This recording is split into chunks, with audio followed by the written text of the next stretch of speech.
If you're a business owner, there's going to come a point where you need a stronger tech stack to have a clear picture of everything all in one place.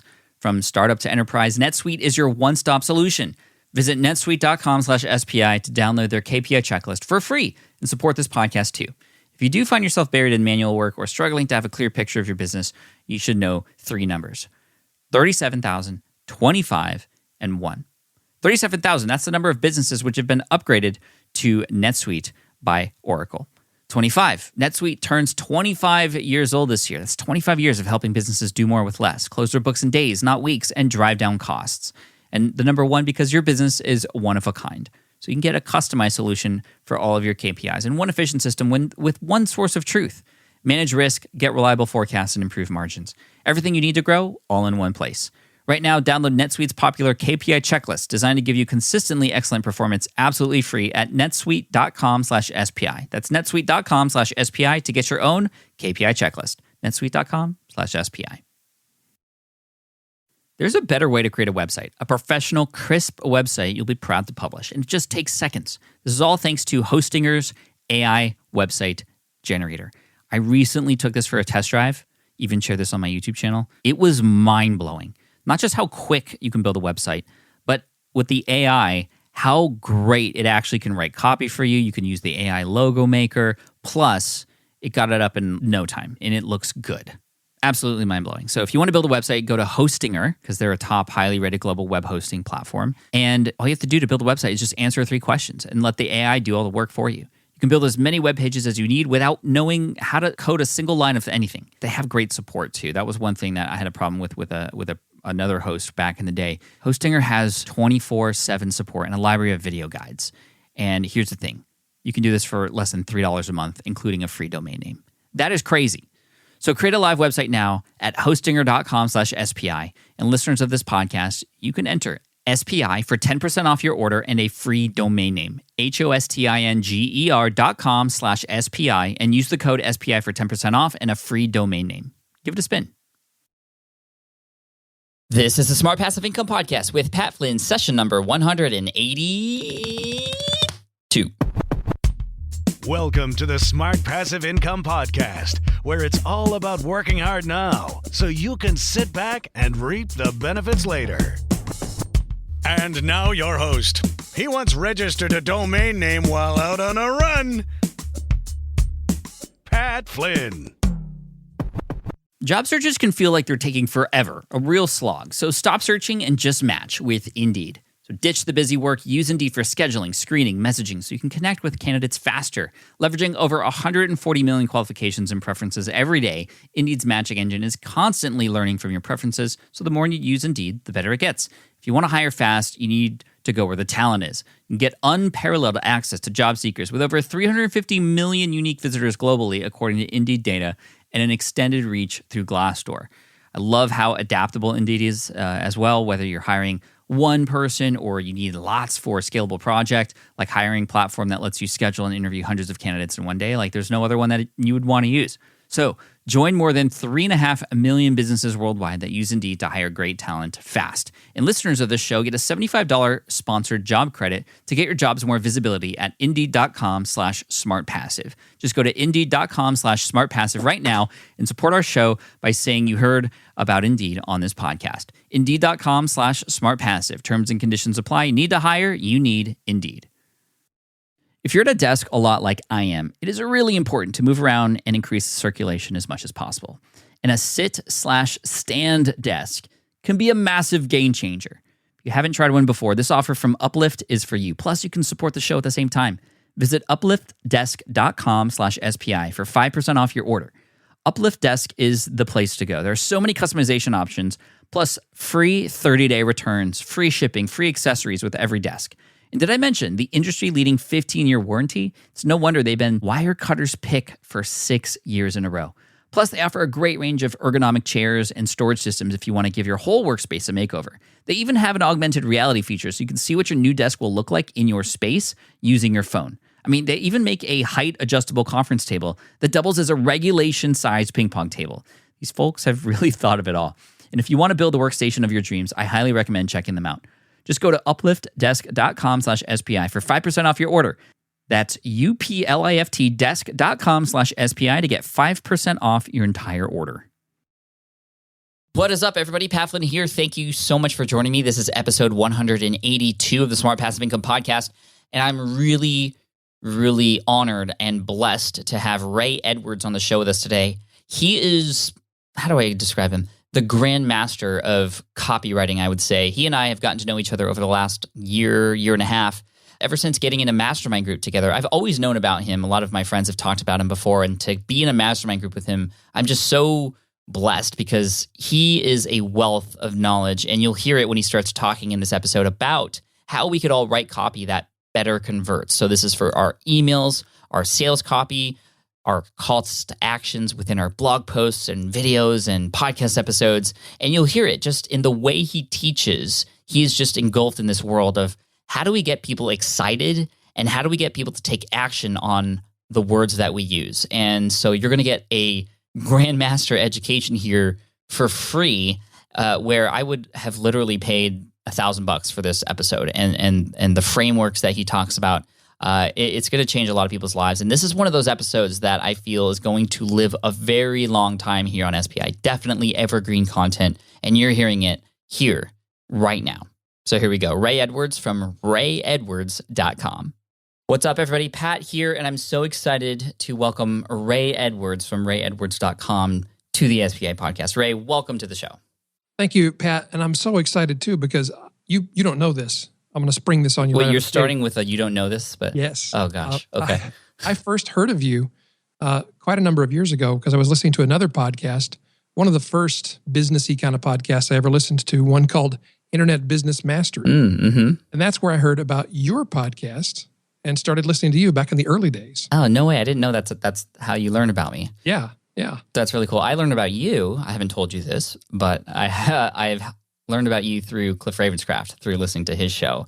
And, he and I became good friends a number of years ago when I was starting my podcast, and he kept talking about you, and I was so happy to have recently met you too. And now you and I are in a mastermind group together, and we talk almost every week. It's funny what a small world it turns out to be. Right. So for those of you who are listening, it is Ray and I in a mastermind group together along with Cliff Ravenscraft, Leslie Samuel, Mark Mason, and Michael Stelzner, a stellar group. And I've learned so much from you, Ray, and everybody else in the group. I'm just very thankful and blessed to be, doing this with you. And here you are on the show, and you're going to just I've looked at the outline you shared with me, and oh man, this is going to be top-notch stuff for not only for everybody out there who's kind of just starting out, but even for the people who feel like they know they got it down in terms of copywriting. Because copywriting for me is something that I've struggled with for quite a while, and for me, my solution to that was just to always let my results speak for me, and I like that approach, especially in this space where the internet marketing space. A lot of people tend to not share the full story, but that's my kind of unique selling proposition, and that does a lot for me in terms of helping to sell and build trust and build authenticity. But if I could combine that with great copywriting skill, I mean, that would be a home run, and I think a lot of people are very excited to listen to you. So before we get out into all the tactical stuff, can you just tell us a little bit about kind of who is Ray Edwards, how did you get started, and what you do? Well, sure. I my favorite subject, right? Yeah. It's everybody's favorite subject. That's the first copywriting lesson. I love that. It's not about me, the writer. It's about the customer because everybody's interested in themselves. I actually started in radio. So it's funny that I'm doing podcasting now because I've kind of come full circle. I started in radio when I was 14 years old. I was a disc jockey. And I just thought that was the dream job. And I did that for 30 years. I became a program director and station manager and then eventually a vice president of a pretty big radio company. And I loved what helped me succeed in that business that other people failed in, especially people on the DJ side. They didn't usually last very long. But I noticed early on, the guys driving the nice cars in the parking lot were not the DJs. They were the salespeople. So I befriended them and learned how to help their customers, the advertisers on the radio station, learn how to help them sell their products and services. So I kind of had this boot tramp. That's a new term I've invented. Heard for the first time here on SPI, a boot tramp. It's a boot camp training in how to help people make the cash register ring, because that's what local small businesses wanted. They didn't care about branding or having a great image. What they cared about was, can you help me sell some mattresses this weekend?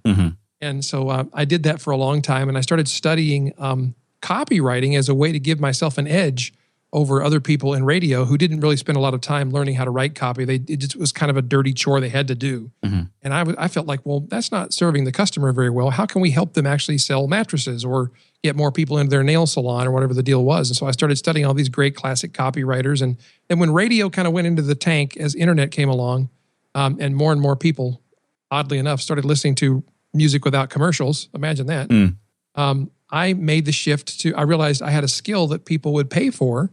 And I started writing copy for people online. And not only did they pay for it, they paid a lot more for it than the radio business did. So I never looked back. That's awesome. I love that. And you are a very skilled copywriter. I love everything that you do. And so let's get right into kind of, where would you start with somebody? I mean, where would you start with me for somebody who is a self-proclaimed terrible copywriter?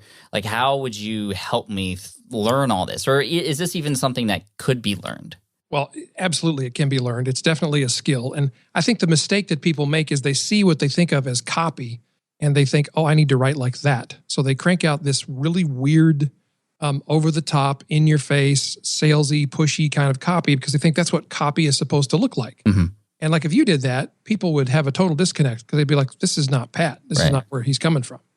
And so I would give you, I call it the pep talk. It's the powers of ethical persuasion. PEP. PEP. PEP.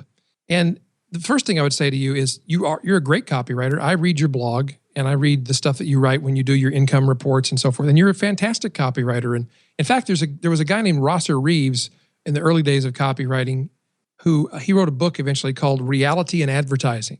And his whole theory, it was an amazingly startling, shocking theory of advertising. And that was, well, just tell the truth. And so he wrote this slogan you might have heard before. Melts in your mouth, not in your hands. Yep. For M&Ms. And he wrote many other slogans that we know as well. And so reality in advertising, I think, is what it's all about. And that defines your brand. You're just real. You don't live this photoshopped life like so many people on the internet do. Like, we get to see the real Pat. I mean, sometimes you're so transparent, it scares me for you. I'm like... Well, thank you. I mean, thank you, because that's how I want to come across. I want to be the real, honest, authentic one, showing all sides of the story. And it's funny because I don't think of my blog posts. I don't think of, when I just write emails that are just, like from a friend to a friend. I don't feel like that's copy. But then when I sit down in front of a sales page or there's an email where I know I want to get people to click on something, my brain switches its thinking, and then I struggle with it, and then I don't know what to say anymore. Well, exactly, because now you're trying to communicate in a language, it's not your native language. And so we'll have to flip that switch off before we're done here. So I think the first thing to understand, there's two things. First is being strategic before you're tactical. And there's a difference. And most people use those two terms interchangeably, but they're not interchangeable. So I'll talk a little bit about that distinction. And then the second distinction is the difference between persuasion and manipulation, because nobody likes to be manipulated. I think we can all agree on that. Agreed. And when we start feeling manipulated, we immediately feel repulsion and we want to get away. And, it's like when you go onto the used car lot and the guy comes over, you've never seen him before, and he slaps you on the back and he's acting like he's your best friend. And you're thinking the whole time, you just want my money. You just want me to sign up to buy a car. So strategy is your overall approach to doing business. And tactical is the specific activities that you do in order to support your strategy. So I like to say that tactical behavior would be you're figuring out how to arrange the deck chairs on the USS Titanic. And strategic behavior would be getting off the ship before it sinks. Right. So in that case, no matter how great your tactics are, if you don't achieve the strategic objective, you are in a lot of trouble and your tactics are totally useless. Got it. So in the case of like SPI, you have a strategic approach. And that has been, you provide massive value, you have total integrity, total transparency, sometimes scary transparency.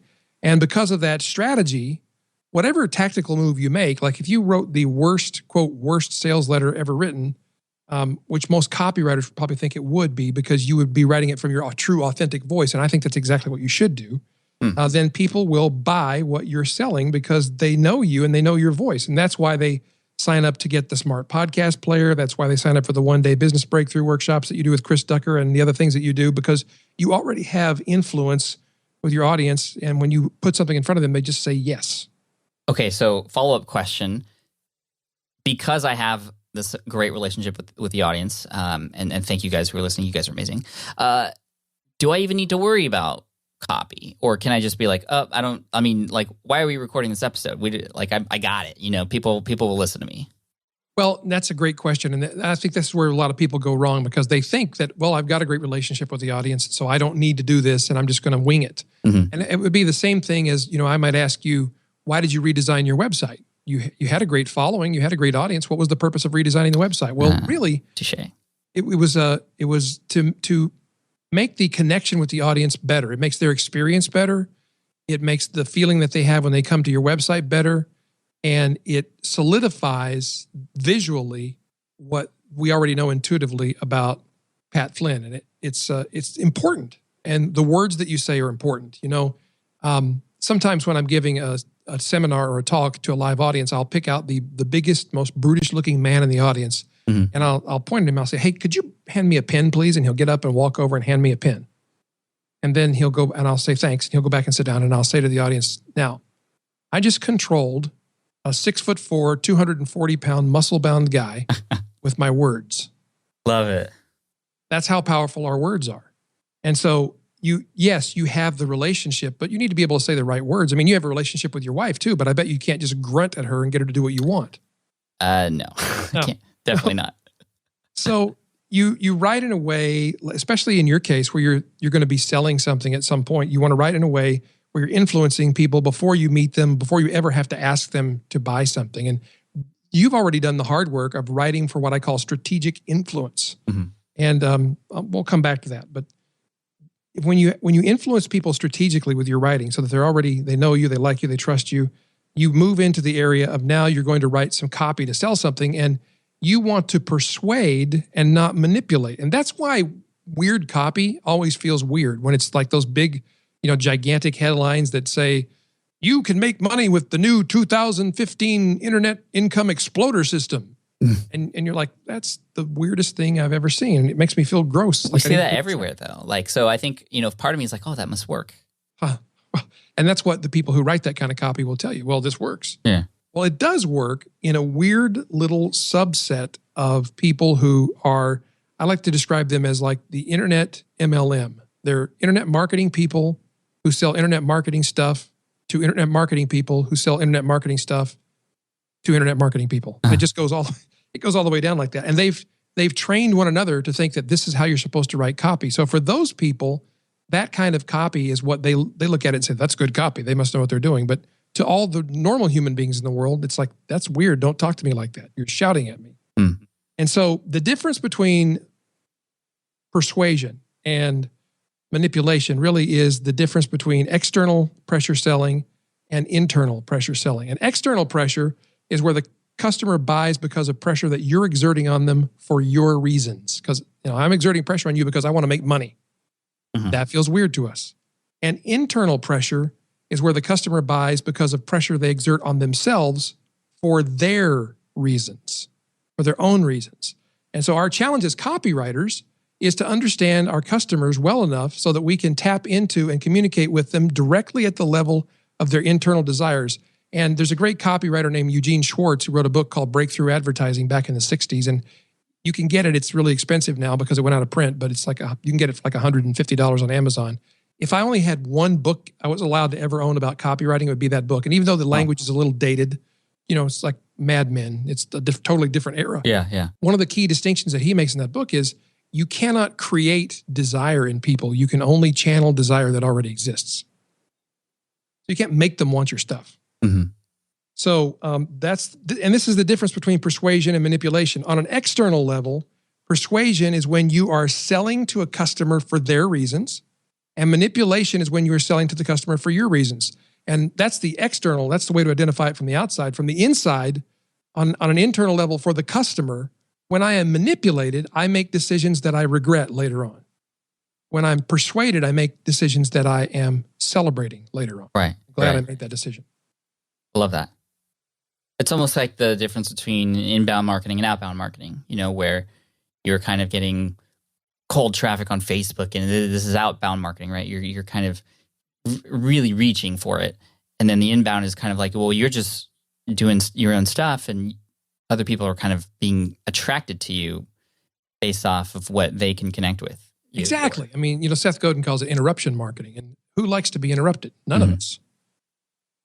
Perfect. Yeah, this is great. So how can we apply this in terms of the specific words we use, or when do we get to that level of choosing words, or do we just simply keep these principles in mind when we are just, again, being ourselves when we're writing? Well, there's more of a path to follow, and I'm not a fan of being overly formulaic, because I have this feeling that if I can see the formula as a reader, then it's probably not very effective. It's like if you watch a movie and you've seen this plot 100 times in different movies, and you go, oh, I know what's going to happen next. That guy is going to say, it's quiet, too quiet. Then it feels predictable. And we're like, I'm not really thrilled by this story. So you don't want to be that predictable. I just got to point, you're really good at pulling out examples, kind of just, it seems like out of thin air. Like you make these analogies and similarities that make it very easy for me to understand what it is you're talking about. Like I might understand kind of what the words you say, but then when you say, oh, well, it's kind of like, that example you just gave, well, then it just really makes it easy for me to understand. Is that just, I see this used in copy and emails as well. And I feel like, I don't know, let me ask you, do you have like a bank of these analogies that you just pull from that make it easier for people to understand, or are you that good that you come out with them on the fly? I'd like to tell you that it's either or. It's a mixture. I aspire to have a bank of all of them in Evernote. Right. I do have a huge number of them in Evernote. That's cool. But I don't get as many of them into Evernote as I wish I did. I will see a great example and I'll think, that'll make a great example, and I should put that in Evernote. And I will in just a few minutes, then I forget. So I'm not perfect about it. But, I am fascinated by this stuff. I'm fascinated by communication and why people respond to communication in a certain way. So it's like anything. If you're a football fan, you probably don't have a lot of notes in Evernote about football, but you probably know everything about it, especially about your team and the league that you're most interested in. And I don't know much about football, so I probably just said something that made me sound like an ignoramus. But like my wife loves football. People get weirded out because they're like, you don't like football, but your wife is a football nut. Yes, that's correct. That's how it works in my house. Deal with it. So, but I do study it and I do think about it. And it's an important point that you brought up, because we get so caught up in our own language. Like I could talk to copywriters and just use copywriting lingo and they would all understand what I'm talking about. But again, I don't really deal mostly with copywriters. I work mostly with small business people and online entrepreneurs to help them sell more of their stuff. Like they probably think that copywriting is about how to protect your intellectual property by having that little C in a circle on your paper. You're right. And I run into that all the time. And it was a shock for me. I realized they don't know what I'm talking about. I need to stop using that word with normal human beings because they don't get what that is. So you do need to think about, well, if I were hearing about this for the first time, and I love using analogies and examples because that's the way we learn everything. As a small child, you learned everything by association. Like even the alphabet, you learned through singing a song. You could probably sing it right now. A, B, C, D, E, F, G. We all know that song if we were raised in the culture that uses that alphabet. So I think that's important and that's why one of the reasons why sales copy ends up being long. Have you ever looked at a sales copy page and thought, oh, man, who reads all this stuff? Yeah, all the time. But is all that stuff necessary? Well, good question. And a lot of copywriting colleagues of mine would want to take me out and burn me at the stake for saying this, but I think copy is getting shorter now than it used to be, and it still works. It works better now. I still think it needs to be longer than most of us are comfortable with because we feel like we're just going on and on about ourselves. But the reason that it's so long in the first place is because if you think about it, we're making a presentation to people about buying into an idea or a product or a service, and we're not having a two-way conversation. So if we're having a two-way conversation, you and I could talk. If I were showing you a car, Pat, we were walking around the car right now, and I could say, well, this is the new Tesla.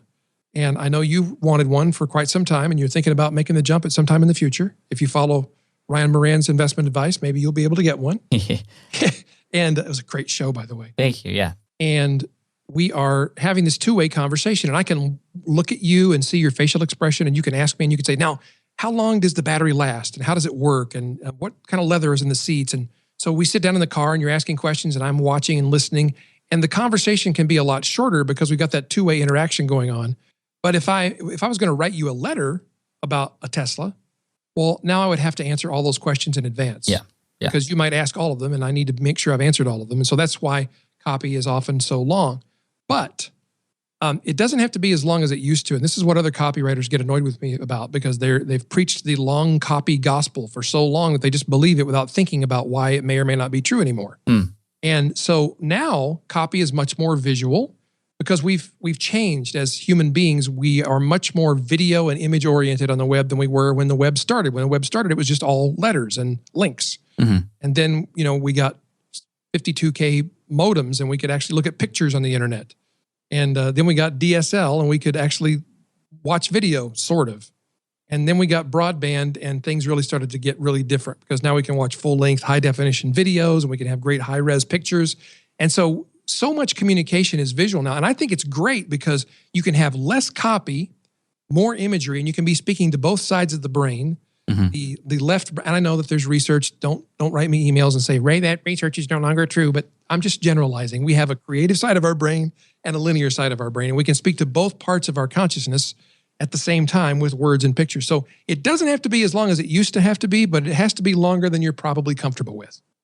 And then if I were to ask you what makes the perfect sales page, I know that's a loaded question, but would it be a mixture of video with images and nice graphics along with the text as well? Well, I'll qualify. I would say yes, but I'll qualify it with this. It also depends on your audience.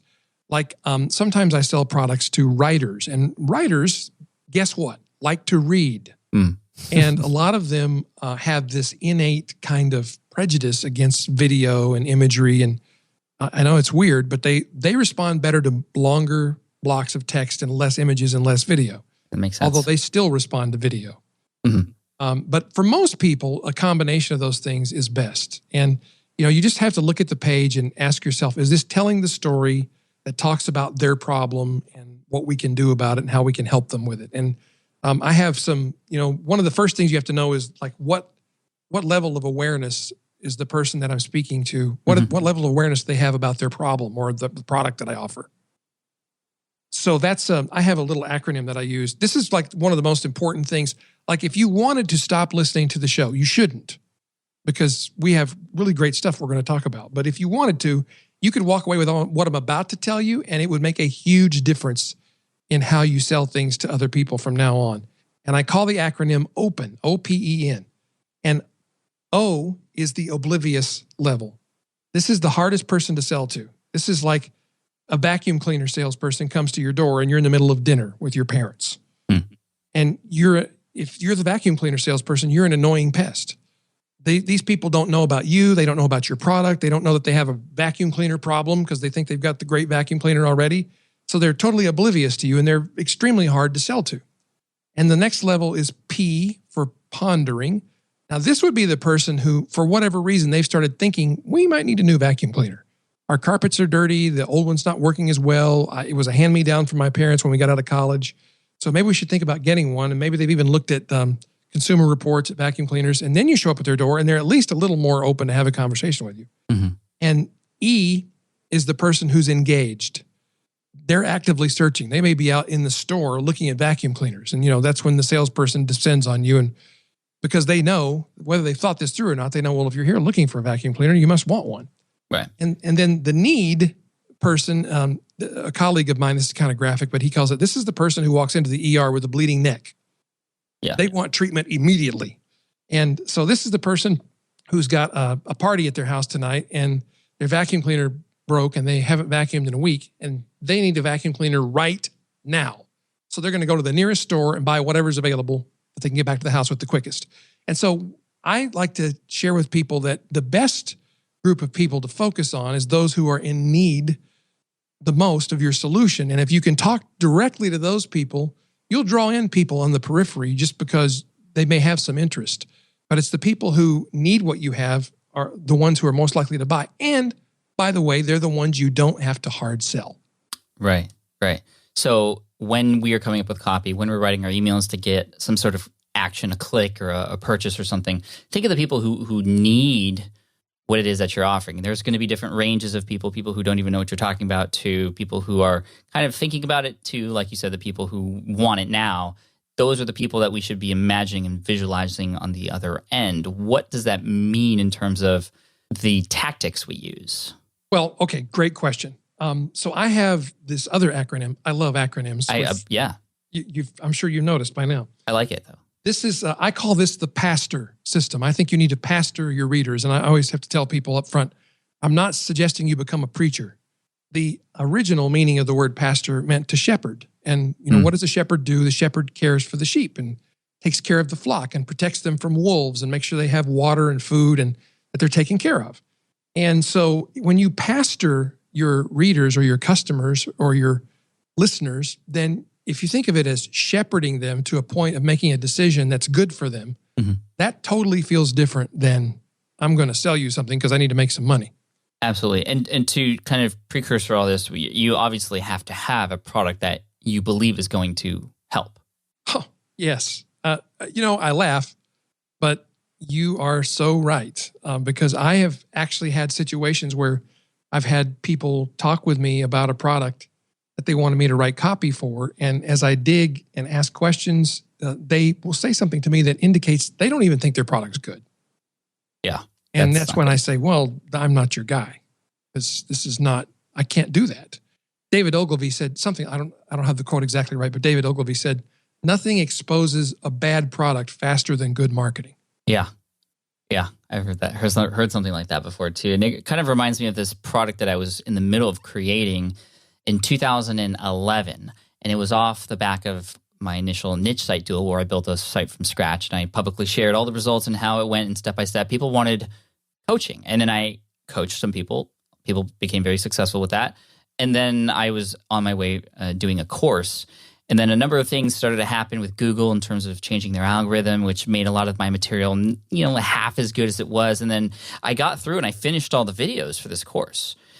And I never released it because I didn't believe in it. And I even remember working on the sales copy and word for word, I felt like I was lying to myself. Ooh. And that was I'm glad I caught myself before I launched that, because then obviously that could have been detrimental to my reputation and how people feel about the things that I come out with. And yes, I spent, hundreds of hours on that, but I pulled it back because I lost 100 hours. I still have the trust I have with my audience. Well, you made the right decision, obviously, but those are hard decisions to make. Very hard. I mean, yes, but I mean, when it comes down to it, going back to what I really originally mentioned, you got to believe in the product. And if you don't believe in that, then it's not going to work no matter what words you write. But then also on top of that, I feel like a lot of people do have great products, but it's in their mind that they don't believe it's going to help too, or some sort of phantom thing that comes in and tries to stop them from doing great things and helping others too. Do you have anything to say on that before we get into the acronym here? Yes. In fact, it's so important because, we start with the people that we're selling to, like how we're serving them. What do they need? What is their biggest problem that we can help solve? And how would that look if we solved the problem for them? And I actually learned this when I was working with the Tony Robbins organization and writing some copy for some of their events. And I really, whenever I write a project, and I don't write for clients anymore, very, very rarely, but whenever I'm on a project, the first thing I do is I want to know everything I can about their customers. And usually bigger organizations like that have customer files where they can tell you the average age, income level, but more than that, they can tell you the education, the political leanings, what TV shows they like. I mean, it's kind of spooky sometimes how much information companies can have about their customers. But it's good for you as a business owner to know as much of this information as possible because you really get into their life in your head. I have a friend named Brian Keith Voiles who has this thing he calls the instant empathy exercise. And he sits and imagines himself going through a day in the life of the person he's writing to. Like from the moment they get out of bed until the moment they go back to bed at night. When they get up, what they have for breakfast, what they do during the day, what they do at work, what it's like when they drive to work, what kind of car, the sounds, the smells, the sights. And he's got this huge amount of empathy built up by the time he starts writing. But then not only do you have to know your person really well, but you have to know your product just that well too. And a lot of times when I work on copy for clients, I would know the product better than they knew the product. And I would, and this is something I picked up from reading about Eugene Schwartz because he used to sell books back in the 60s at like 10 times their retail value. And he sold them through newspaper ads. And one of the ways he did that is he would read the book like 4 or 5 times and take 100 pages of notes. And he would make a claim in the copy. And this happened a lot. He would make a claim in the copy and the author or the publisher would say, you can't make that claim. It's not in the book. And Gene would say, well, yes, it is. Because on page 172, you said this. And on page 37, you said that. And if those two things are both true, then this conclusion I came to must be true. So it is in the book. So that's, he had such a deep-seated, more belief in the product even than the person who wrote the book, because he had studied it so carefully. And if you can do both things, if you can deeply empathize and get into the mind and the life of the customer that you're helping, and you can deeply walk through in your mind how the solution that you have can really change their life and where they might end up if they didn't have the solution, then copy flows from a totally different place. And when people don't believe in their product, that's when they end up writing that overhyped, over-pushy copy.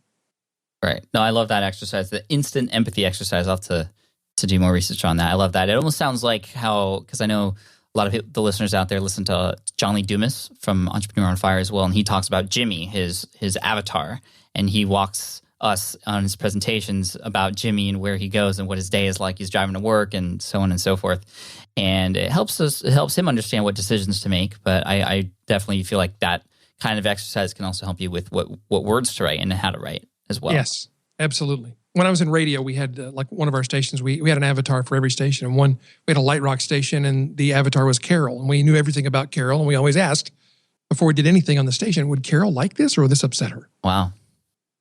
That's cool. It's a powerful exercise. I love it. So let's get back into the pastor. Yeah. Okay. So the P, we're shepherding people to a place of decision. So the P stands for two things. First, it stands for the person you're writing to, and you want to know as much as you can about them. And then the P also stands for the problem you're proposing to solve.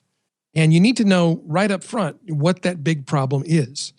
And once you've figured out what the big pain point of this problem is for the person that you're writing to, the next step in Pastor is the A, which stands for amplify. And what you're doing is you're amplifying the cost of them not solving the problem, because the easiest thing in the world for all of us to do about a problem is to be in denial about it and pretend it doesn't exist. Mm-hmm. It's like a person who needs to lose weight. I can speak to this from a place of authority because I'm now 50 pounds lighter than I once was a few months ago, because I realized I looked in the mirror one day and said, "Who is that fat man looking back at me?" Congratulations, Ray. Thank you. Are you training with Cliff? I am training with Cliff, in fact. Nice. Hashtag train with Cliff. Correct. He just did a great Periscope on Fitbit and why he doesn't use it anymore. Just FYI. Oh, cool. We're talking about Cliff Ravenscraft for everybody out there listening. Amplifying the cost of not solving the problem for me looked like this. I began to think about, well, if I don't take care of this, obviously by not doing anything about it, I'm going in the wrong direction. I'm getting bigger. I'm getting less in shape. And that could lead to my having heart disease or diabetes or other problems. And so I need to do something about this, because the ultimate outcome of that could be all kinds of things that are bad, like glaucoma and being in a hospital or being dead. And I'm not. I have great hope in the hereafter, but I'm not in a hurry to get there right away. So amplifying the cost of not solving the problem now is really important. And a lot of people get hung up on this because they feel like, well, are you using fear or manipulation? And I say no. What we're doing is we're using reality to show people what's really going to happen if they keep going down the road where they're traveling. Right. It's a realization, or helping people understand, well, these are the consequences that could happen. Right. I mean, it's like I referred to this earlier, but that interview you did with Ryan, I think was a real wake-up call for me, because I realized I thought I'm doing pretty good with money. I'm doing pretty good with my plan for the future. But as I listened to him talk, I realized I've got some real areas where I need to work on this. Mm-hmm. And so he just exposed some of the problems in my thinking and amplified the possible outcomes that would happen if I didn't take care of them. So I thought that was very powerful. So we're amplifying the cost of the problem, and then we have a story. That's what the S stands for. The S actually stands for two things. The first part is the story. I think of it as the story of tragedy into triumph, because that's really what every story is about, right? Right. Anything we're selling, whatever it is, we're going from a frowny face to a smiley face, and there's a process in between. That's what it breaks down to. That's what my friend Paul Evans says. He draws it on a board. He's like, makes a big deal out of it. It's very sophisticated. He draws the frowny face and the smiley face. Like, yeah, that's very powerful. It is powerful, but it's not nearly as complicated as most people think. So you tell the story, and there are quite a few story archetypes that people talk about. This is literally in the copy on your sales page, for example. You're telling a story. Yeah. So it would be like if I was writing about, let's use an example. If I was writing about how to lose 50 pounds, something I know how to do, I could write and I could say, well, here's my story. I looked in the mirror one day and I saw this fat guy and I thought, who is that guy? And then I started thinking about what's going to happen if I don't do something about this. And so now I've got to choose how I'm going to frame that story or in what way I'm going to tell it. Mhm. And archetypes are just these big, universal kinds of stories, story types that we're all familiar with. And if you think about your story, it probably fits into one of these 5. There's many archetypes. People argue about how many there are, which I think is ridiculous. But the 5, I think, most used and most powerful ones are, one is the reluctant hero. So that's like Frodo Baggins or Luke Skywalker. Mhm. Then there's the accidental discovery. There's the hometown boy makes good. There's the rags to riches story. And there's us versus them. And us versus them can be a very powerful story, but it's my least favorite because it just ends up feeling kind of angry. But it can be a powerful story if you're on a mission and you feel like there's, like some people are in the healthcare field and they have strong feelings about one group or another group, and they may feel that it is an us versus them. I think for a long time, the tobacco industry, the campaign to stop smoking, there was an us versus them kind of movement in the advertising campaigns that was telling people, look, it's us versus them. They want you to smoke. We want you to stop because if you don't stop, you're going to die. Right. And I'm making no judgments about you if you smoke. I'm just using an example that I think most people can understand what I'm talking about. Yeah, I mean, it's like in the internet marketing space, a lot of people I know use the us versus them in terms of freedom versus being locked up in the corporate life. Yes, and really exactly. making that distinction a big part of their, the story for sure. Yes. And I mean, and your story could be the reluctant hero story. Like, I know you didn't set out to be this like famous heroic guy, but you are that guy to a lot of people now because you've shown them a way that they can get free and be ethical and do it in a way that doesn't make them embarrassed when they tell their family what they do. Yours could also be the accidental discovery or the hometown boy makes good story. Because so it's the same story, but just depending on how you want to frame it and how you're comfortable with framing and telling the story, you can choose which way to represent that story. And then the next part of the S of pastor is the solution or the system. So you tell that story of how I made this amazing discovery and it changed my life. And I realized this maybe would work for other people too. And so I started writing about it on my blog and explaining to people how they could create their own niche sites. And I mean, you've done this incredible thing, Pat, with the way you have built your business. And you went for years, just giving away the information about how to do what you did and what you do. And other people were charging for that information. They were like, it was a protected, deep, dark secret, and you're putting it out there on your blog for free. Mm-hmm. And so that developed huge loyalty and connection with your audience. And you've got a lot of loyal followers because of that. And you've also got the next thing, which is the testimony. And this is proof that what you're saying is true. And so you need to have proof if you're selling something. You need to have proof on 3 different levels because there's 3 different questions that people are asking themselves. If they're looking at if you're offering a course on how to have a successful food truck business, for instance, then the person who's looking at your training on this they're going to ask first, has this person actually done what they're talking about, or have they done the research with people who have done it? Number 2, they're wondering, has this person been able to help others do what this thing is better? Mm-hmm. Have you been able to help other people with their successful food truck business? And then number 3 is, can this person teach me to do what they're talking about?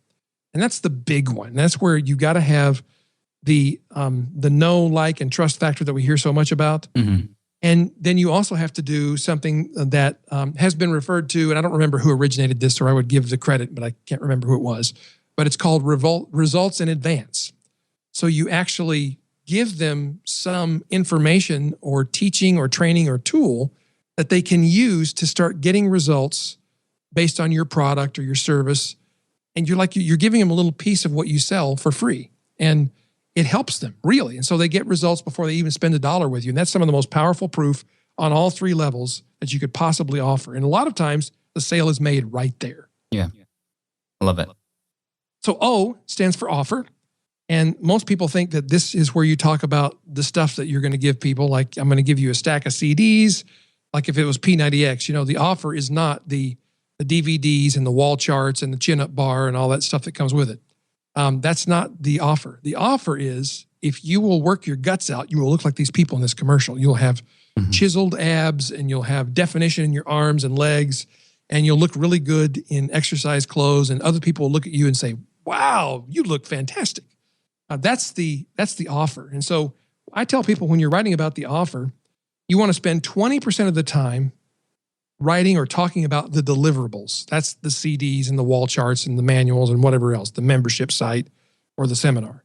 And you want to spend 80% of the time talking about the transformation, the change that you're bringing about in their life. So you do need to talk about the deliverables, but that's not really what they're buying. They're really buying the result. And so you need to spend your time talking about that in the offer. Yeah, a lot of times I see it flip the other way around. Oh, most of the time, because people think, there's a saying in this business called the thud factor.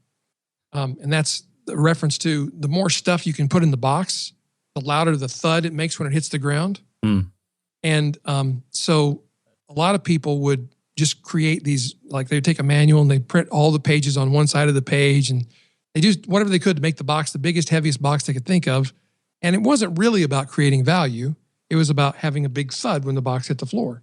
And so that's how I think that mindset of, well, if I tell them all the stuff that they're getting, they'll clearly understand that it's valuable. But I think actually the reverse is true nowadays. That may have been true in the old days, but I mean, what about you, Pat? If you're going to buy a training, do you want a training that's 25 hours of training, or do you want a training that's 25 minutes long and just shows you how to do the thing? No, I mean, that's why Michael Hyatt's 5 Days to Your Best Life Ever, or Best Year Ever course was so great, because it was very, very just what you needed to know, and that's it. And it was actually, comparatively to a lot of other courses and memberships that I've been a part of, very, very short. And if you just look at how many hours of video, you'd be like, wow, there's like hardly anything here. Is this enough? And yes, it absolutely was. And I know Michael's course did very, very well. And so that's definitely proof that, it's not about the quantity, it's the quality.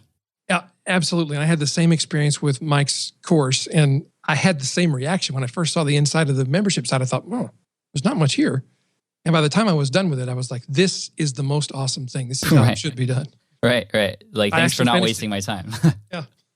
So the R of pastor stands for two things. Response. This is where you request a response. You ask for the sale or the opt-in or the new behavior if you're just selling an idea or a concept. What do you want them to do? You just tell them what you want them to do and how you want them to do it. And you don't have to be pushy about it. And then R is for results also. And that's where you show them the pain they will experience by not getting your solution, or the pleasure that they will enjoy when they do get your solution. And you don't have to be pushy about it. You don't have to be sleazy about it. You can just remind them, as we were discussing earlier, when you lose this weight, or when you stop that habit that you're trying to stop, or when you learn this way of building your business, things will be so much better because you can work less hours and you can get more done. You can be more productive and you can have less stress in your life and make more money all at the same time. And so you just paint that picture for them about what life's going to be like once they get the solution that you're offering them. And so when you walk through that shepherding process like that, I want to be clear, that's not necessarily an outline for your entire sales page, but you could take those pieces of that pastor framework and write those pages of copy up, and you would have much better copy than 90% of marketers on the internet do, because at least you would care about the people you're writing to. That's awesome. Yeah, I love it. And for a sales page, it makes complete sense, and I can see it working very well. Now, in terms of an email, I mean, long versus short, that's another conversation, but is this the same sort of sequence? Again, I love the shepherding thing. I feel like that's a great way to approach it. A lot of people know that that's kind of my style. It's not about forcing something on them. It's not about that. It's about just kind of guiding people along the way, and this is a great framework for that. But in emails, because emails where a lot of things happen even before people get to the sales page, how do we best craft our emails? I'm working on email copy right now as well, and I'm trying to provide as much value as I can while also trying to be persuasive in getting people to click on things. Can I use the same pastor structure, or do I break them down? Maybe one of the emails is a story that then goes into the results, or does it go in the same order and has to include each and every one of these pieces? Well, the answer is yes. It can you can mix and match. There's different ways. I don't think there's any one right way to do it. I mean, it's like some people say, I've got the one and only blueprint to how to sell by email, and I think that's just bull feathers. It just doesn't work that way. But I do have some thoughts on this, and then I have a framework that I can share that I think works for writing just about anything. It's a good skeleton, and we can go over that. If you want to go over those two things, I could share that. I think let's finish up with that. I think that'd be great. Okay, so for emails, I like to talk about putting a spin on your emails, and that is another acronym. It's an acronym. I knew it. S stands for the state your reader is in when they read your email. So just think about what state they're in. Like nobody probably woke up this morning saying to themselves, I hope somebody will send me an email today that markets a product to me that I hadn't thought about that I could buy. I don't think anybody had that idea.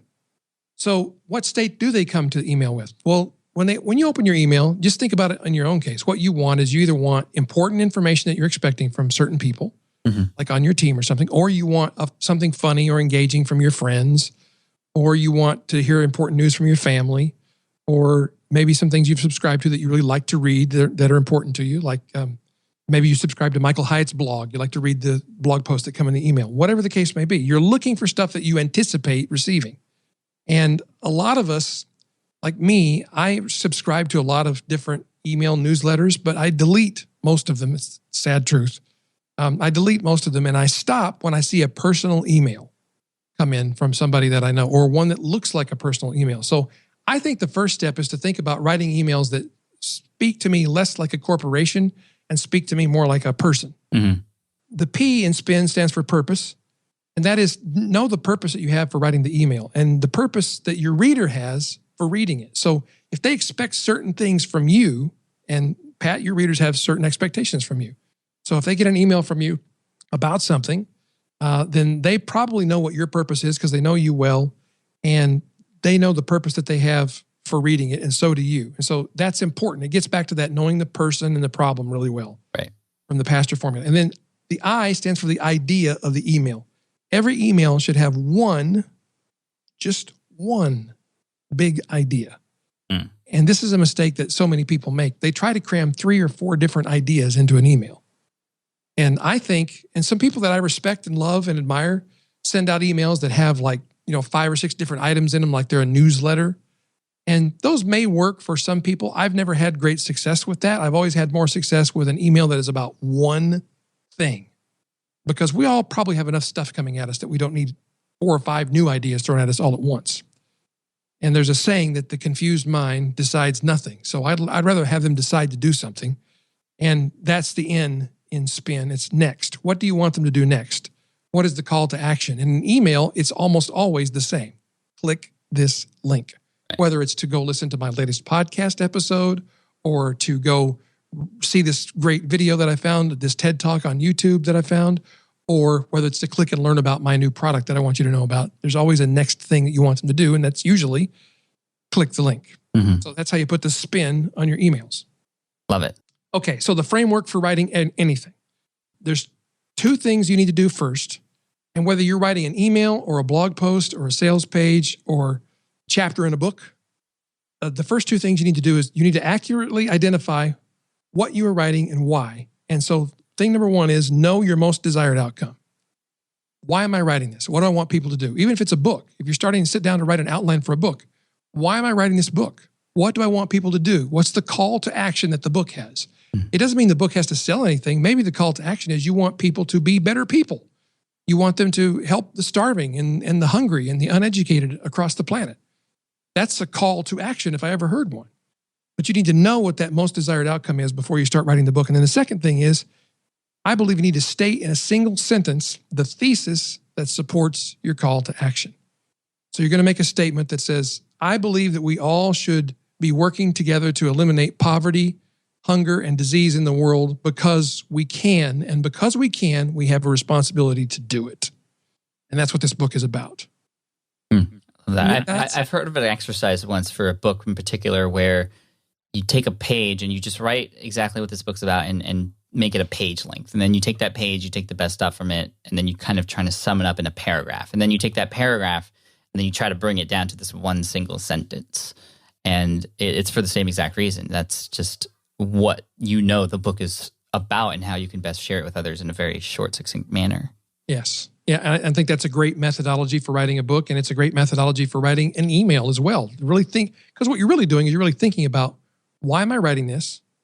What do I want people to do as a result? And how would I say in one sentence what the purpose of this email or this blog post or this podcast episode, what is it? What's the purpose of it?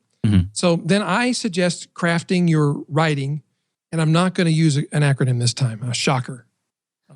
Switch it up for you. Oh, nice. I have something I call the 7P framework. And so that is 7 pieces of whatever you're writing that if you do it in this sequence, I think you'll usually come out with a successful piece. So P number 1 is provoke. Say something provocative. That doesn't mean it has to be improper. It just means something that provokes a response from people. Like you might say, I don't think money is bad. In fact, I think money is extraordinarily good. And let me explain why. So you said something provocative, and then you move into talking about the P number 2, which is the problem. And so you describe what the problem is that you're addressing in this article or this book or whatever you happen to be writing. So I think there's a problem in the way we perceive money. We have a lens that we look at money through that says money is evil. Maybe we think money is the root of all evil. That's not what it actually says, by the way. It says the love of money is the root of all kinds of evil. So that's a problem. The way we perceive that is a problem. And because of that, we often don't bring enough money into our lives. We don't bring as much as we could. And that makes us unable to help people in a way we need to help people. And then you make it personal. And so you might tell a story about how you went to Africa and you saw how badly help was needed there and you felt like personally drawn to do something about it. And you may tell a story about a particular child or person that you encountered there. And you tell a personal story. And then you make a promise. And the promise is the 4th P. And the promise is, by the time I finish talking to you today or writing to you today, you'll understand that not only should we do this, but we can, and I'll explain how. And then you have the 5th P, which is proof. And this is where you demonstrate that what you are saying is possible and that it works, and you show actual examples of how it's worked. And the 6th P is a proposal. And this is where you're proposing that they do something. And maybe the proposal is your offer. If you're selling something, if this is your sales page, then you're making a proposal. You're saying, I propose that you buy this training system, this product, this service. And if you do, you'll get this outcome.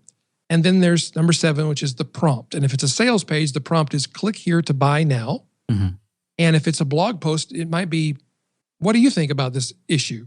Post your comments below or post them on social media. You're prompting them to do something. Or maybe you're just prompting them, if you've been writing about being kindness and doing one kind deed every day, your prompt at the end of that article might be, go out and do something nice for somebody today that's totally unexpected, that you can never be repaid for, that won't even know you did it. That's your assignment for today. So that would be a prompt. So provoke, problem, personal, promise, proof, proposal, and prompt. I love that. That's a great way to think about it. So with anything, books, emails, blog posts, maybe a script for a video or even a podcast episode. Absolutely. Anything nonfiction. I mean, if you're writing fiction and we're talking about something different, but anything nonfiction, you're either selling people on the idea that they can do something or that they should do something, whatever you're writing. Maybe it's just that they should think a certain way about a certain political issue. And you'd say, well, I'm not selling anything. Well, you're selling a point of view.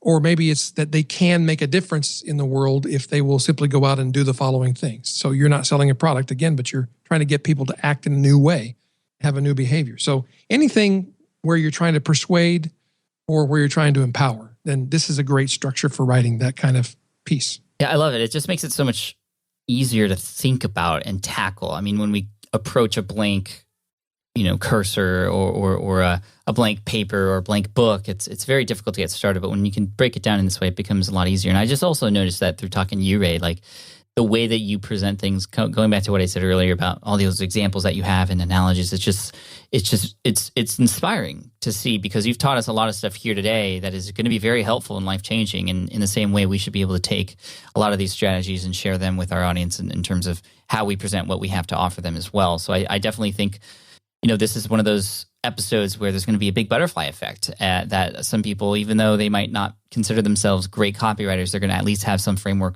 to work off of and inspiration listening to this episode as well. So, Ray, I just want to, before we finish up, just thank you so much for taking the time to come on today and share all this, and not only teach everybody listening, but teach me too. I mean, I'm right in the middle of all this as well with the books that I'm writing, the email copy that I'm writing as well, and also, future sales copy too. So thank you so much for that. Well, you're certainly welcome. And I mean, I came here with the intention to really serve your listeners as much as I possibly could because I'm a listener and I feel the love in the smart passive income community. And I just wanted to contribute to that. And then of course, if you ever need some help with some copy, Pat, you can always give me a ping. Thanks, Ray. Now, I know that you have some stuff that you have available to help other people with their copy as well. Do you want to talk about that really quick? Yeah, we've got some free things you can pick up. If you go to, we set up a special page for the SPI community. So if you go to rayedwards.com/SPI, then we've got a couple of gifts. We've got a guide to my 100 best testing subject lines for emails. And this is just where we took all the emails we've ever sent and we looked at the open rates, which emails got opened the most often. And so we compiled the top 100 subject lines, and you can feel free. I give instructions in there about how to use them, but you can feel free to borrow them or even take them wholesale if you want to and copy them word for word. It's okay with me. Thank you. People do it anyway, so I might as well give permission. And then we have 3 email templates. If you're like stuck with that blank page you were talking about earlier and you just would like a template to use to sort of get you started and maybe just start working with it and changing the text, then I have 3 different email templates that's in this second document that you can use. And then I've also created a new mini training on the framework for writing anything that we were just talking about. Mm-hmm. So it's not a full-fledged course. It's pretty quick. You can go through it pretty quickly, but I think it'll really help. And it goes a lot deeper into what we just briefly touched on with those 7 Ps and how to really put them to work in writing a blog post or anything else.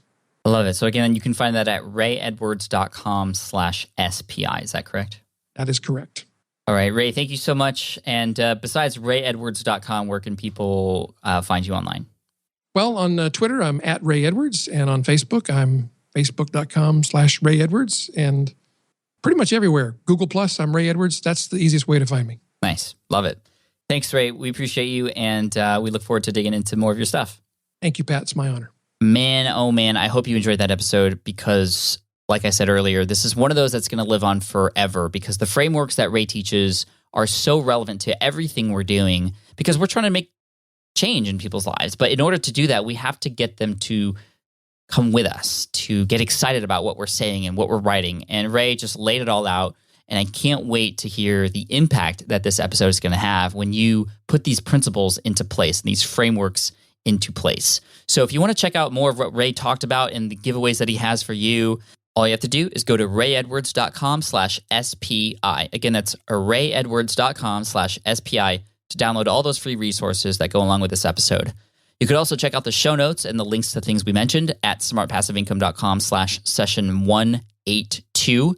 Hey, and really quick, I want to let you know about a page on the website that might be really helpful for you. A lot of you are already taking action on what you've heard on the podcast, which is fantastic.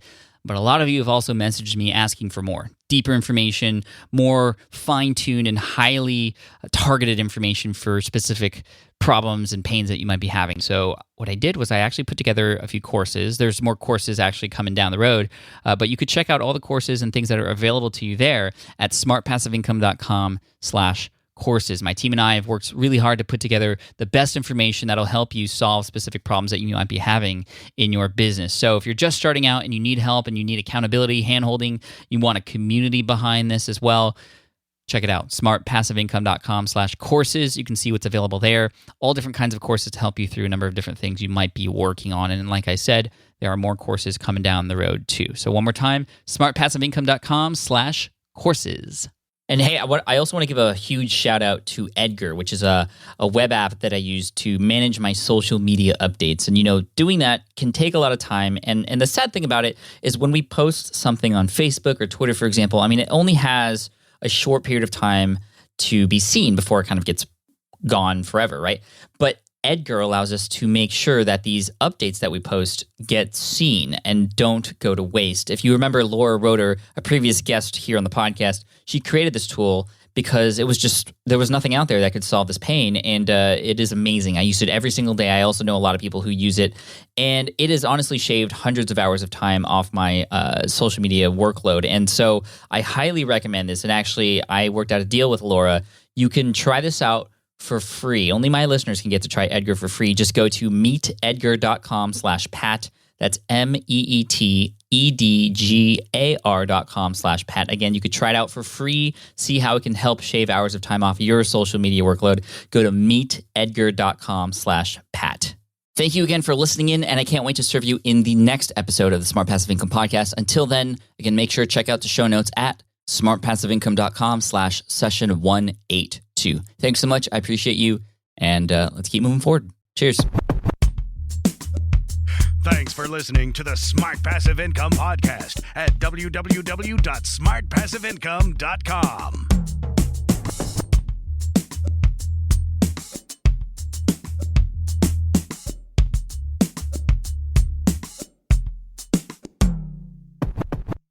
Hey, if you're looking for a new podcast to add to your rotation, I've got one for you. It's called Dirty Money, and it's like a hybrid between a true crime and a business podcast. So hosts Jonathan Small and Dan Bova tell the tales of legendary scammers, con artists, and barely legal lowlifes who stop at nothing to rake in millions. Recent episodes include a man who looted $100 million from his own company. Crazy. Give it a listen. Head on over to Dirty Money right now on Apple Podcasts, Google, Spotify, or Stitcher.